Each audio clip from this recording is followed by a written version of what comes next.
4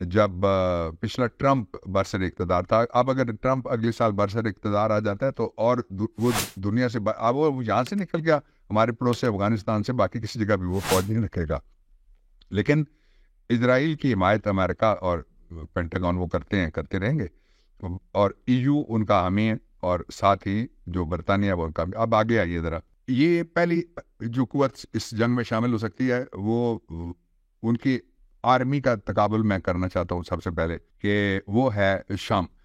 دوسری جو ہو سکتی ہے وہ ہے حزب اللہ لبنان والی. تیسری جو ہو سکتی ہے وہ عراق ہو سکتی ہے. اور چوتھا اگر ایران کے اوپر حملہ ہو تو ظاہر ہے وہ کیسے اس ماحول میں پھر پیچھے رہ سکتے ہیں. میں کہتا ہوں کہ جنگ نہیں ہونی چاہیے, لیکن پہلے جو فلسطینی تھے وہ چھپ کے مارے جاتے تھے, اب وہ کھڑے ہو گئے سڑکوں کے اور اوپر چھتوں کے اوپر کھڑے ہو گئے شہید ہو رہے. تو وہ they were dead men walking already, کہ جی وہ سارے ان کو تو ایٹ ول مارا جا سکتا تھا, اسرائیل مارتا رہتا تھا ہر وقت. اب لیکن اس کی ریکگنیشن کہیں نہیں ہوتی دنیا میں. اب دنیا کو اس جنگ نے 8 دن میں ہلا کے رکھ دیا.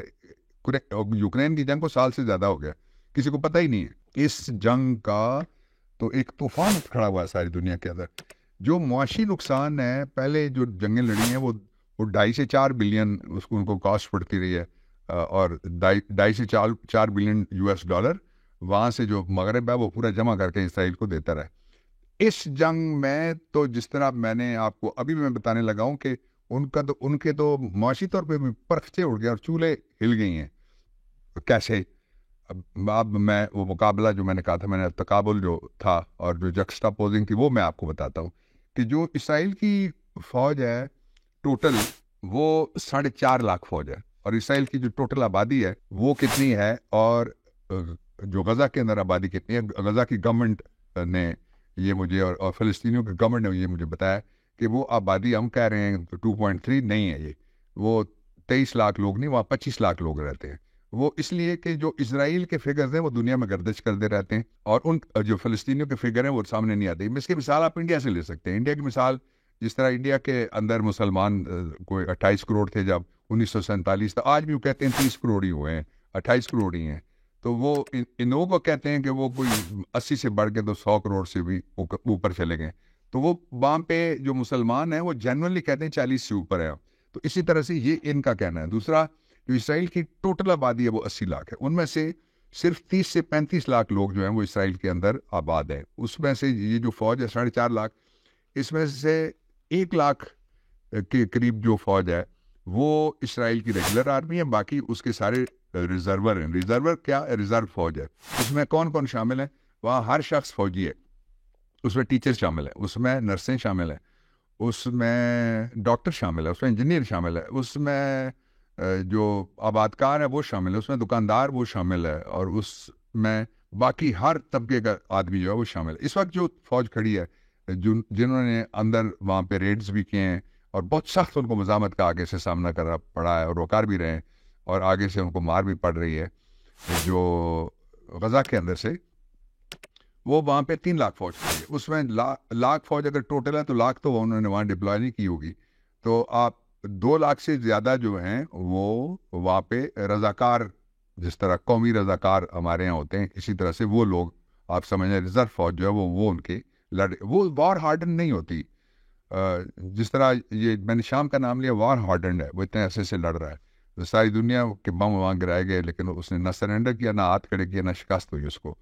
ساتھ ہی لیبنان ہے جو حزب اللہ کے پاس جو علاقہ ہے. حزب اللہ کے پاس اس وقت 1 لاکھ کے قریب, یعنی اس کی اپنی فوج ہے مسلح باقاعدہ, وہ ایک بڑی طاقت ہے. پھر عراق کے اندر بھی جو ان کی طاقت ہے, اور پھر ایران اگر حملہ ہوا تو وہ یہ چومکھی لڑائی نہیں لڑ سکتے. تو جو اس وقت مغرب کے سفارتکار ہیں وہ کر یہ رہے ہیں کہ ایک تو کروڑوں کے حساب سے وہاں پیمفلٹ گرا کے کہ لوگ خالی کر دیں. وہ چاہتے ہیں کہ آدھا غزہ خالی کر کے پورے غزہ چھوٹی سی پٹی میں جتنے زیادہ لوگ رہ رہے ہیں ان کو ایک دوسرے کے اوپر بٹھا دیا جائے, اور پھر ان کو مارنے میں بھی آسانی ہوگی. جو جینوسائڈ کرنے کے بعد اسرائیل اس پہ بھی قبضہ کرنا چاہتا ہے, اور پہلے بھی اسے اسی طرح سارے قبضے کیے ہوئے. اب آگے چلیے کہ جی اسلحہ کہاں سے ہے, وہ میں آپ کو بتاتا ہوں, لیکن اس سے پہلے میں 2 چیزیں آپ کے سامنے رکھنا چاہتا ہوں. پہلی چیز اس میں سے یہ ہے کہ اس وقت یہ جو جنگ ہے وہ اس کو کھینچ کے لے گئے ہیں اسرائیل کے طول و عرض میں. یہ جو لڑنے والے اس وقت مارکا تو لا رہا ہے، وہ سب سے زیادہ اسرائیل کو تکلیف ہوتی ہے جب کوئی تل ابیب پہ ہوتا ہے حملہ. تو اب ان کی رینج چونکہ تل ابیب تک ہو گئی ہے، اس لیے تل ابیب پہ جمعے والے دن بھی حملے ہوئے. جب جمعے والے دن حملے ہوئے ہیں تو وہاں ساری جتنی بھی ہیں 8 دن کے اندر اندر وہاں سے ایئر لائنیں جو ہے وہ بھاگ گئی ہیں.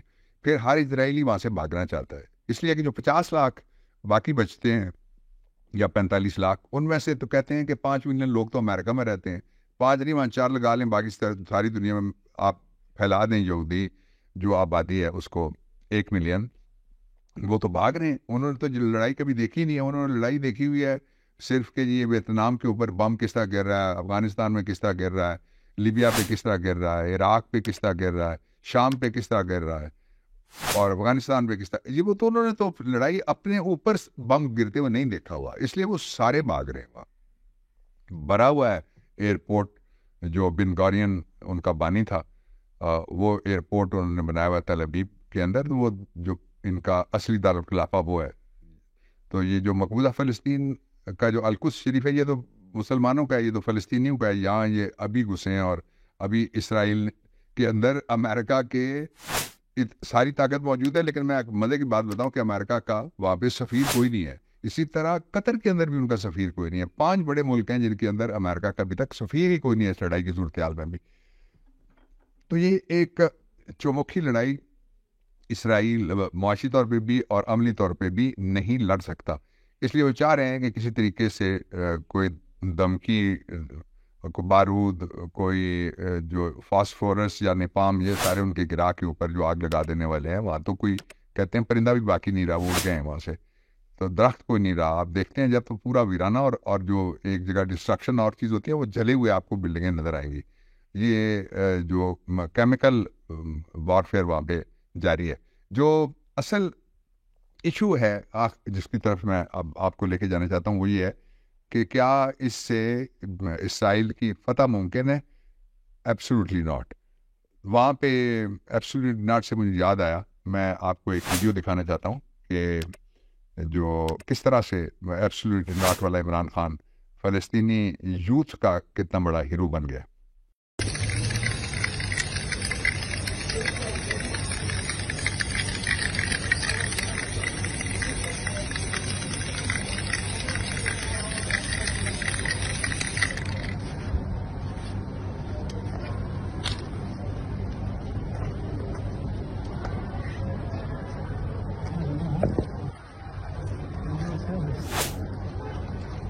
اس لیے یہ اسلحے کے اعتبار سے، جس طرح یہ افغانستان میں بتا رہا تھا آپ کو کہ وہ چھوڑ کے بھاگے امریکن، تو وہ وہاں پہ وہ کہہ رہے ہیں کہ مغرب میں اور اسرائیل کے اندر سے بھی ٹویٹس ہو رہی ہیں کہ جو تھینکس ٹو یوکرین کہنا چاہیے، جو اسلحہ ملا ہے جو لڑنے والے. لیکن ان کا دعویٰ لڑنے والوں کا مختلف ہے، وہ بھی میں آپ کو بتا دیتا ہوں. وہ کہتے ہیں کہ پچھلی دفعہ جب انہوں نے حملہ کیا تھا تو بڑا امبیلنس تھا ہمارے اس وقت. یہ جو ان کا میزائل تھا وہ تقریباً وہ کہتے ہیں کہ 40 کلومیٹر تک مار کر سکتا تھا. اب وہ جو میزائل ہے وہ 230 سے اوپر نکل گیا. تو یہ ساری صورتحال ہے جس میں غزہ میں ایک انسانی المیہ ہے، غزہ میں انسانیت کے خلاف جنگی جرائم ہو رہے ہیں، غزہ میں مسلمانوں کا وہ کہتے ہیں کہ کسی اور جگہ کسی اور کو مارا گیا تھا. اتنے ایک دفعہ ٹارگٹ کر کے شہری، بچے، عورتیں، بے گناہ لوگ اور بوڑھے بزرگ، طالب علم، غیر ملکی، چائنیز اس میں مارے جانے والوں میں، یونائٹڈ نیشنز کے امپلائیز مارے جانے والوں میں. اور ساتھ ہی انہوں نے دعویٰ کیا ہے جو وہاں کی گورنمنٹ ہے غزہ کی، ان کے ذرائع کا یہ کہنا ہے کہ کوئی 13 سے 15 تک جو لوگ ان کے پاس جنگی قیدی تھے وہ بھی حملوں میں مارے گئے. اور یہ بھی ہو سکتا ہے کہ اگر یہی رفتار رہی تو پھر پتہ نہیں کچھ بچے نہ بچے. وہ کہتے ہیں اگر کہ ہم اس کو ایک ویرانہ بنا دیں گے تو ویرانے میں پھر بم تو یہی پوچھتا تمہاری شناخت کیا اور شناختی کارڈ کیا اور پاسپورٹ کیا ہے جب اوپر سے وہ نیچے آتا ہے. میں آخری بات یہ کہنا چاہتا ہوں کہ اس وقت جو پوری دنیا کے حکمران ہیں ان کی اندر بھی ایک لہر اٹھی ہے، سوائے جو کچھ ممالک ہیں، EU کے ممالک ہیں اور برطانیہ ہے، وہاں پہ ہندو ہیں انڈیا کے رہنے والے ان کے پاس والدین گئے تھے وہاں پہ، وہ اس وقت پرائم منسٹر ہیں، اور اس لیے وہ انڈیا کے جو ایک خون میں نسل میں ایک ہمارا ہے نا ایک دوسرے کے ساتھ جو بہت اچھے تعلقات ہیں، شاید اس کا بھی کوئی اظہار ہو سلمان سمجھ کے. میرے پاس کوئی ڈیٹا نہیں ہے لیکن ایسا ہو سکتا ہے. لوگوں کے بہت سارے لوگ جو ہیں وہ ایسا کھل کے کہہ رہے ہیں، وہ بتانے کے اندر سے بھی ایسی آوازیں اٹھ رہی ہیں. تو یہ وہ حالات ہیں جن میں یہ مقاومہ، اور جن کو قسام وہ کہلاتے ہیں، اور قسام کا مطلب 2-3 کتائب کو دستے کہتے ہیں، جو سرایا کہتے ہیں جیش کو، اور یہ وہ ہیں جو قسمت بدلنے والے لوگ ہیں. مجھے پورا یقین ہے کہ فلسطین نے اور قبلہ اول نے آزاد ہونا ہے. اللہ تعالیٰ ان کی مدد فرمائے. پاکستان پائندہ باد.